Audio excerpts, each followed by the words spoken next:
Então, dando continuidade, né, do que provavelmente vai ser o nosso último resumo, né, dessa playlist de nivelamento, né, de química básica, a gente vai falar agora sobre uma ideia, um panorama geral, né, uma introdução à química orgânica, né. Primeiramente, a gente tem que entender o que é química orgânica. No início, né, quando a química ainda não era estudada de uma maneira como é feita hoje, né, de uma maneira moderna, nos tempos antigos, né, resumidamente, a gente achava que a química orgânica era a química dos elementos e das substâncias que provinham de coisas vivas.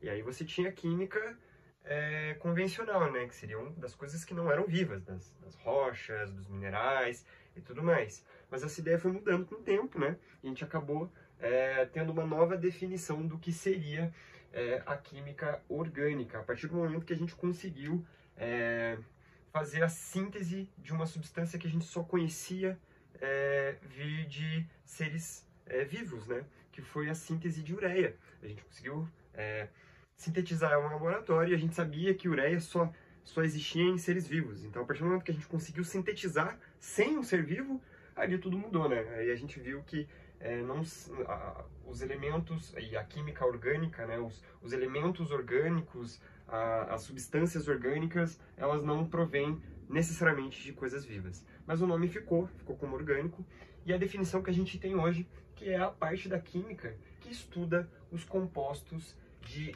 carbono. Então, você pode perguntar, então tudo que tem carbono é orgânico? Não, isso não é verdade, mas se você faz um estudo sobre uma substância e apresenta essas características, né, que a gente vai ver aqui, a gente pode considerar essa uma substância orgânica, mas num panorama geral a gente diz que substâncias orgânicas são aquelas que possuem composição de carbono, né, possuem encadeamento de carbono e tudo mais que a gente vai ver aqui.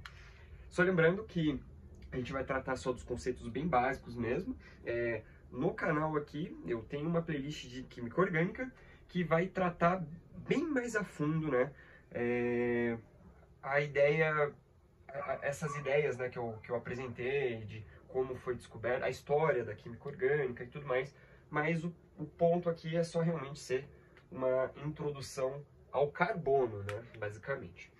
Então, a gente vai tratar dos postulados de Kekulé primeiro, que são postulados que mostram pra gente algumas características intrínsecas do carbono. Primeiramente, a gente vai falar sobre a tetravalência constante. Valência é a última camada da eletrosfera, e é onde acontece, né, a perda ou o ganho de elétrons e também é onde acontecem as ligações químicas. Então, é uma característica do carbono possuir 4 elétrons na valência. Então, o carbono sempre vai fazer 4 ligações. Para ele ficar estável, ele vai fazer 4 ligações. Não mais do que isso. Então, vejamos aqui no carbono, né? Ele tem 4 elétrons em sua valência que está, né, se ligando com os elétrons dos hidrogênios, né? Então, é a tetravalência constante. O segundo ponto é a igualdade entre as valências. Se você pegar esse composto aqui, né, que a gente já teve, né, aulas anteriores, que nos ajudam a tentar identificar e conseguir ler, né, essa fórmula, a gente vê que a gente tem CH3Cl. Então significa que a gente tem um carbono, 3 hidrogênios e 1 cloro. A igualdade entre as valências mostra pra gente que não importa onde você coloque esse cloro, ó, você pode colocar, veja nesse primeiro exemplo aqui. A gente tem 3 hidrogênios, né? Um carbono e um cloro. Se as valências não fossem iguais, se elas não possuíssem uma igualdade, né, a valência que eu mencionei anteriormente, né, a última camada, esse composto seria diferente desse. Porque veja que o cloro ele mudou de lugar, tá vendo? E também seria diferente desse, sabe? Tá vendo? Seria diferente, porque aqui o cloro tá lá na outra ponta. E também seria diferente desse que o cloro tá para cima. Todos esses 3 exemplos são a mesma coisa. Por quê? Porque existe uma igualdade entre as valências do carbono. E o que dá as características mais importantes, né, do carbono, dos compostos que possuem carbono, é o seu poder de encadeamento. Os carbonos conseguem fazer longas e longas filas de encadeamento entre carbonos. Claro, você pode adicionar entre os carbonos aqui, entre as cadeias, um outro composto, né, que depois a gente vê que se chama heteroátomo, mas o importante mesmo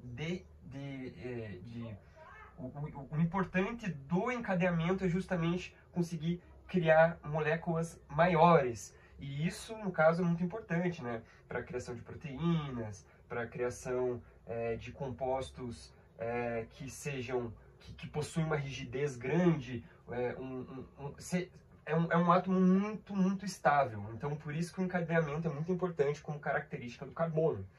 E a gente vai ver que entre essas ligações de carbono a gente vai conseguir fazer algumas classificações aqui. Mas antes a gente vai falar sobre os tipos de ligação entre carbonos, né? Os tipos de ligação que o carbono pode fazer seria a simples ligação, né? Uma ligação que vai ter apenas um compartilhamento de elétrons, né? No caso, então vai ser um desse e um desse. Você vai ter a dupla ligação. Veja que aqui a gente vai ter 2 elétrons do carbono que está para lá e 2 elétrons do carbono que está para cá. Vejamos uma coisa interessante. O carbono realmente sempre precisa fazer 4 ligações. Então, nesse caso aqui, veja. Aqui ele está fazendo uma ligação com este carbono, está fazendo com outros 3.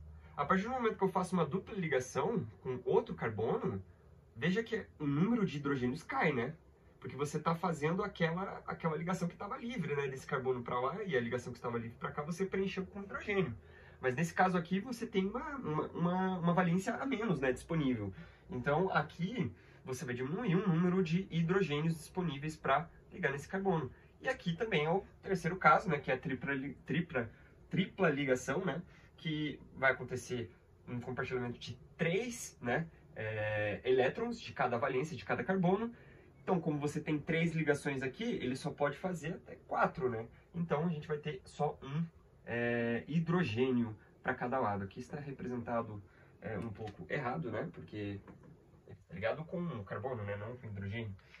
Então, basicamente é isso, né? A tetravalência constante sempre vai ter que ter 4 ligações.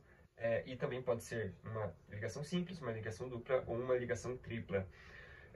Aí você me pergunta, mas também não pode existir uma quádrupla ligação?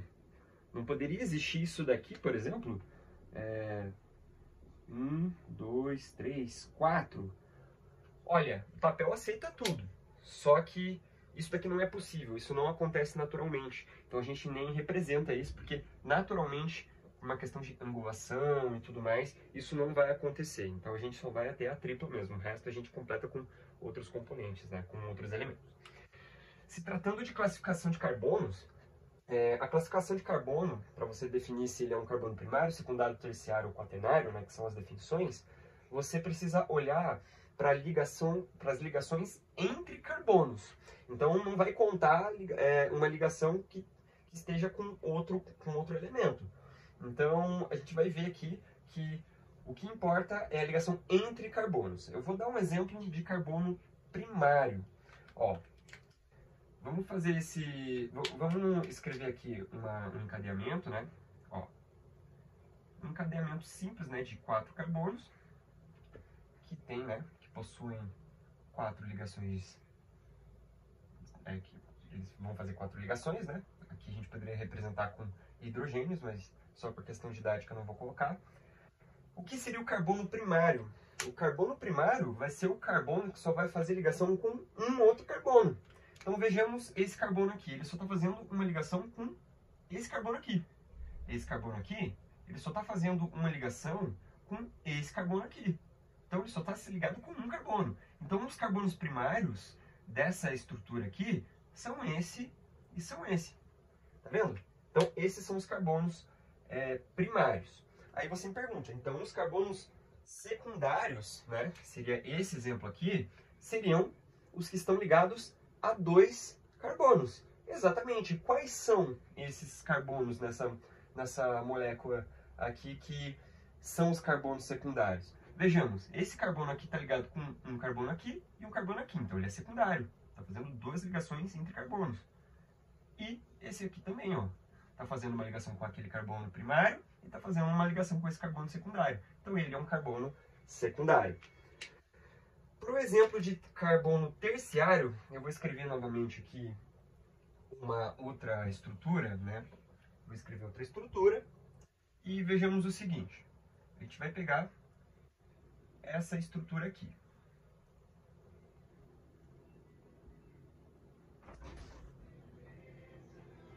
Ó, nessa estrutura em específico, o que a gente vai ter? A gente vai ter de carbono primário, tratando quais? Seriam esses daqui, né, da ponta, que estão ligados apenas a um carbono, e esse carbono aqui.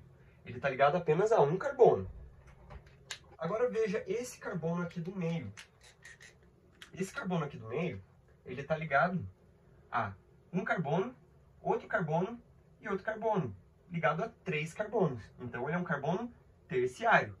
Tá vendo que não conta a ligação com hidrogênio? Porque é uma ligação entre carbonos. Então é assim que a gente define um carbono terciário.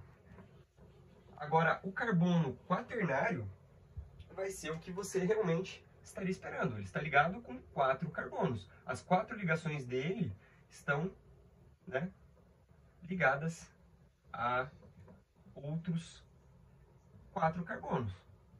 Então, aqui a gente vai ter, de exemplo, a gente vai ter um carbono primário aqui, um carbono primário aqui, um carbono primário aqui e um carbono primário aqui. Por quê?